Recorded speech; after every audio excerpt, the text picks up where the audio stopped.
Bemorimiz bir necha kun oldin bizga o'rta og'ir holatda murojaat qildilar. Bemorda surunkali yurak yetishmovchiligi bo'lgan. Bemorga dekabr oyida jamoamiz bilan birgalikda CRTD apparatini qo'yganmiz. Bemorda kuchli havo yetishmovchiligi, oyoqlarda kuchli shishlar bilan bizga murojaat qilgan edilar. Hozirgi holatda bemorning ahvoli stabillashdi. Bemorni uyiga javob berishga tayyorlayapmiz. 7-dekabr kuni operatsiyaga keldim.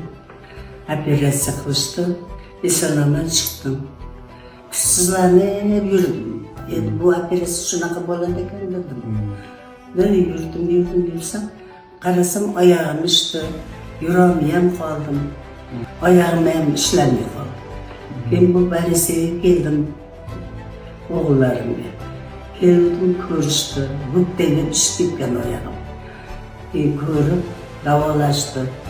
Ularga rahmat davolagani uchun. Kapelitsalar qo'yishdi, har narsalarni qilishdi. Shu kasal yo'qotish uchun hozir javob beramiz deb o'tirishdi. Chopqillab yuraman, yurolmay o'tiruvdim. Ko'rganingizdek bemorimizning ahvoli stabillashgan, uylariga javob berishga tayyorlayapmiz. Agar sizda ham shunaqa muammolar bo'lsa, bizga murojaat qilishingiz mumkin.